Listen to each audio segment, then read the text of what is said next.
And we're kicking off with Smackdown, and in the days prior, Randy Orton was advertised, and during the broadcast, the Viper was given the choice as to whether to sign with SmackDown or Raw.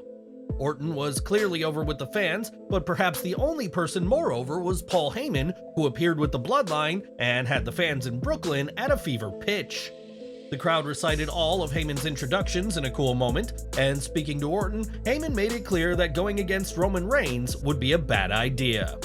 After getting his hands on Solo Sikoa and Jimmy Uso with an assist by L.A. Knight, he chose SmackDown, delighting Nick Aldis, who Orton quickly dropped with an RKO. Orton told Heyman, "You can call Roman Reigns and tell him Daddy's back," in a clear sign of what's next for the Tribal Chief. Randy RKOing Aldis broke a rule where a superstar is not supposed to attack officials, and whether Orton is punished or not could make for an interesting story. We've seen Aldis hand out punishments to those who defy him, such as the suspension of Kevin Owens, but with that said, the British GM really wants to keep Orton on SmackDown. Perhaps we could see Orton push the limits as to what he's allowed to do on SmackDown, frustrating Aldis, who could take said frustrations out on either Orton or others on the roster. This was a fast-paced segment featuring great energy from Orton, a red-hot crowd, and a moment that may have repercussions for the third-generation superstar for weeks and months to come. It wasn't just Aldis who had an RKO, as Jimmy Uso also received one, which seemingly obliterated the former tag team champion.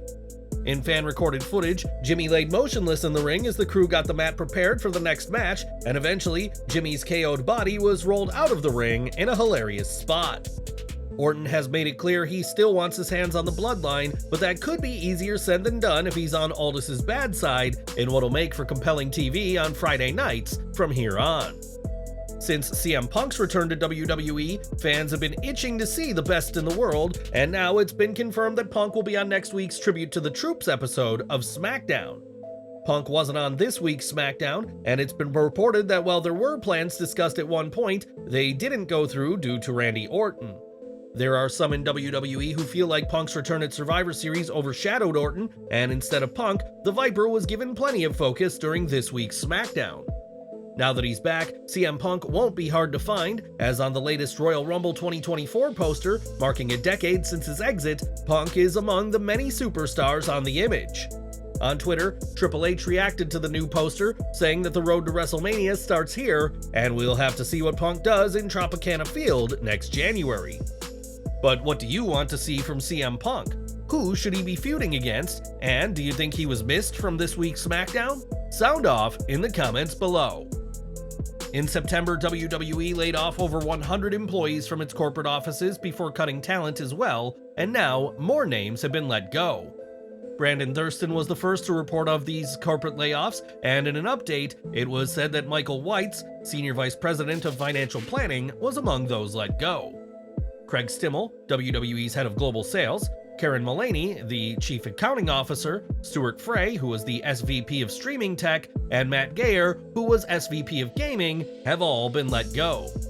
Mass layoffs are nothing new in WWE, as it's become so common that for over a decade, the annual April releases were dubbed spring cleaning by critics of WWE. While most cuts this week were from WWE's corporate side, not all were, as on Twitter, broadcaster McKenzie Mitchell stated that she had been released. Mitchell spoke about her time in WWE, and her tweet sparked reactions from several WWE names including Bayley, Wade Barrett, Kalani Jordan, and Carmelo Hayes.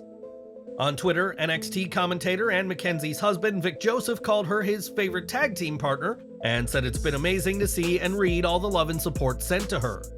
As for what Mitchell does next, that remains to be seen, but her time with WWE has officially come to an end. And what do you make of her release? Let us know in the comments. Back to SmackDown now, as US Champion Logan Paul was around to announce a tournament in which the winner will earn a shot at the Star-Spangled Gold. On the Titantron, 7 of the 8 participants were confirmed for the tournament, which will feature Kevin Owens, Grayson Waller, Austin Theory, Karrion Kross, Dragon Lee, Santos Escobar, and Bobby Lashley. As for the final spot, that will go to a mystery participant from WWE NXT, and one former champion of the Gold brand has already teased being the final member.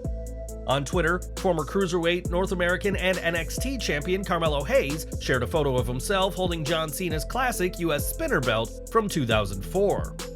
Hayes being in the tournament would certainly be big, and his main roster call-up has been rumored for some time, and Melo has been considered one of WWE's future top stars. As we've mentioned, Kevin Owens will be a part of this tournament, and made his intentions clear to Paul's face before Grayson Waller and Austin Theory tried to attack the prizefighter. This led to a match between Waller and Owens, in which the Australian targeted Owens' hand and appeared focused on breaking it.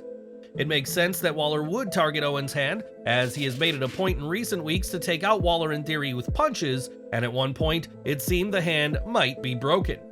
The commentators certainly alluded to serious damage in Owens' hand, and also mentioned the doctors at ringside were worried about his injury. Owens got the win with a roll-up, but he was seen clutching his hand after the match, and we'll have to see how this injury plays into Owens' role in the US Title Contenders Tournament. Do you think Owens will win the tournament, or will someone else earn a shot at Logan Paul? And do you think it'll be Carmelo who's the 8th man? Sound off in the comments below. This week's SmackDown also saw Bobby Lashley face Butch after the pair had a backstage confrontation on the SmackDown Lowdown, leading to an official match. Butch entered alone after being abandoned by Ridge Holland last week, while Lashley was accompanied by the Street Profits and promised to shatter Butch in a pre-match promo. Despite this, Butch took the immediate advantage with a slap and hit a stunning moonsault off the apron to the outside before Lashley shifted momentum with a running power slam. Brooklyn was red hot for Lashley, even chanting his name despite being a heel, while Butch also had plenty of fans on his side during the contest. Despite Butch's resilience, Lashley eventually scored the win with a brutal spear, and backstage after the match, Butch's night went from bad to worse thanks to Pretty Deadly. The duo mocked Butch now being all by himself before beating him down and telling him he's all alone, which some fans are hoping will kick off the call-up of Tyler Bate. Bate and Butch feuded in NXT UK, but have also teamed in the past, and many are hoping that this could be the start of a return to the Pete Dunne character. Whatever WWE has planned, they are certainly building a character and persona for him, something that he didn't have beyond a certain extent back in NXT. The excitement didn't stop after this week's SmackDown went off the air, as Seth Rollins was at the show to defend his World Heavyweight Championship. In a dark match just for the crowd in Brooklyn, Rollins retained against Shinsuke Nakamura, marking his 10th consecutive victory over the King of Strong Style. On Raw, Nakamura began a program with Cody Rhodes, while Rollins teased a story with CM Punk, albeit by saying he's not going to waste his time with someone he sees as a hypocrite. Perhaps Punk will be next to challenge for the World Heavyweight Championship, but whatever's to come, the fans in Brooklyn got a great dark main event after SmackDown went off the air. SmackDown opened with Bianca Belair calling out Io Sky and Damage Control, making it clear to the heels that their issues are far from over. Damage Control came out, followed by Charlotte Flair and Shotzi before the predictable brawl, which concluded with the babyfaces standing tall heading into the break. Though some Damage Control members appeared, Bayley was nowhere to be seen, furthering the idea that her days with the faction are numbered. This was a generic promo leading into a brawl segment that furthered little, and really the only notable aspect of the segment was Bayley, who wasn't even there. The revelation by Bayley after the commercial break that no one told her they were heading to the ring added some intrigue, and a match between Belair and Kairi Sane was announced. In another sign of tensions, Bayley was refused the opportunity to accompany Sane to the ring with the rest of her teammates, and during the bout, referee Ryan Tran ejected all parties from ringside. During the bout, Bayley continued to dig a hole for herself as interfering late into the match inadvertently distracted Sane long enough for Belair to recover and get the win. This wasn't the first singles encounter between the two, as the EST and Sane showed solid in-ring chemistry when they faced off in the inaugural Mae Young Classic. Unfortunately, their match this week was hampered by an ill-timed commercial break that meant the majority of the bout occurred during it, but still, the story development with Bayley made it to TV. Bayley's days with Damage Control are clearly numbered, and whether it comes next week or down the line, expect a role model on her own with a possible face turn at the right time. It was back at SummerSlam 2022 when Bayley introduced Damage Control to the world, and at the time, it appeared that the role model was the leader of the group. With Bayley on her way out though, there will be a gap in power in the faction, though that may have already been filled by Dakota Kai. While injured, Kai has continued to appear on WWE TV, and on this week's show, Kai came across as the faction's new leader, and there's been speculation she's been the one pulling the strings. When Bayley asked about not being able to walk out with the rest of Damage Control during Belair's segment, Kai tried to be evasive and shifted the focus to Kairi Sane's match with the EST. Kai is yet to be medically cleared, but is hopeful of an in-ring return in early 2024, and when she's wrestling again, she could be doing so as the official new leader of Damage Control. In his first Raw in over a year and a half, Randy Orton was confronted by Rhea Ripley, teasing that while Orton has his sights set on the bloodline, the Judgment Day could come after him. While many expected Orton to RKO Ripley, and there were chants calling for the move, that didn't happen, and that, according to Bob Orton, is because Randy is a gentleman. Speaking to WrestleBinge, the father of Randy Orton said his son is a gentleman, but admitted he thought there was a chance that he could RKO Ripley, as he has a track record of the move on women. Stacy Keibler, the Fabulous Moolah, Nia Jax, and Alexa Bliss have all been hit with the RKO, and while Orton didn't hit Ripley with the move this week, you can never underestimate the Viper.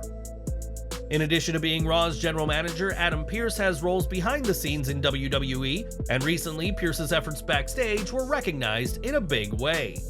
Fightful Select reports that Pearce received a promotion recently and is effectively the head producer working exclusively with Monday Night Raw. Pearce has been with WWE for some time now and has risen the ranks backstage, and now the former NWA World's Champion is truly in charge of Raw, both on and off camera. Now, it should come as no surprise that the higher up on the card you are in WWE, the more you get paid, with names like Roman Reigns and Brock Lesnar having the highest earning deals. In 2020, Adam Copeland signed a 3-year deal with WWE, which was said to have been for a tremendous amount of money, and how does CM Punk compare now that he's back? When Ringside News asked, they were told that Copeland's final WWE deal was for $3 million a year, which seemed a lot at the time, but is no longer considered a massive deal in WWE. The pay scale in WWE is much higher than has been reported, and the source added that there is very big money in WWE for certain top-tier performers. As for how much CM Punk will be earning, that's still unclear, but with $3 million a year for a top name no longer considered massive, expect Punk to make plenty of money now that he's a superstar again. More from Smackdown as Santos Escobar continued his turn on the LWO by facing Joaquin Wilde, a man he vowed to put on the shelf in a pre-match promo. In the end, Escobar got the win with his devastating Phantom Driver finisher, and what was his second win within a week after besting Dragon Lee at Survivor Series last Saturday. After the match, Escobar intended to put Wilde on the shelf just like he did with Rey Mysterio, but Lee rushed in to intervene, delivering a dropkick and slingshot kick to Escobar to send him packing. There was no sign of Carlito this week, but it was wise to use Lee to make the save and stay relevant in this feud, and keeping him on TV and in front of fans will help make Lee a star in due time. It seems that the feud between Lee and Escobar is not over yet, and it'll be interesting to see how this situation evolves in the coming weeks. So that was this week's Smackdown, and the fallout from Survivor Series was felt all over this show, with Randy Orton joining Team Blue, while Bayley fell further out of favor with Damage Control. While there wasn't the excitement on the heels of CM Punk's return at Survivor Series that Raw had, it steadily focused on stories and stars that will play a big role in the coming weeks. Raw may have had Punk, but SmackDown felt like it was a better follow-up show than its Monday night counterpart, developing stories that will lead into the Royal Rumble event. As previously reported, MJF suffered a hip injury during his match at Full Gear, and recently disclosed that he suffered a torn labrum in his shoulder that is far more serious. Despite this, MJF is still expected to defend the AEW World Championship against Samoa Joe at World's End, and is looking to methods other than surgery to heal up. The Wrestling Observer newsletter reports that MJF won't be getting surgery, but is working on getting stem cell therapy and rehab to get ready, which will dramatically cut down his time on the shelf. If MJF got surgery, he'd miss a couple of months of action, but the belief now is that he can work through a carefully choreographed match despite his condition. This labrum tear is said to be worse than the tear MJF suffered in 2020, and questions remain as to what's next, but for now, the plan is for the champ to be in action on December 30th at World's End. This week, WWE revealed its 2024 Royal Rumble poster, which features CM Punk among the throngs of talent, but one name not featured is Drew McIntyre. On Twitter, Drew reacted to being snubbed, saying fans can now see why he's frustrated with WWE, and we are sure that many will see that McIntyre has a reason to be angry with this poster. And we're ending today with Becky Lynch and Bianca Belair, who were once fierce rivals in the ring and recently renewed their rivalry, this time in the world of Pac-Man. At this week's Esports Awards, the pair presented an award for the Content Creator of the Year and also played a round of the iconic pill-chomping, ghost-avoiding game on a 100,000 square foot screen.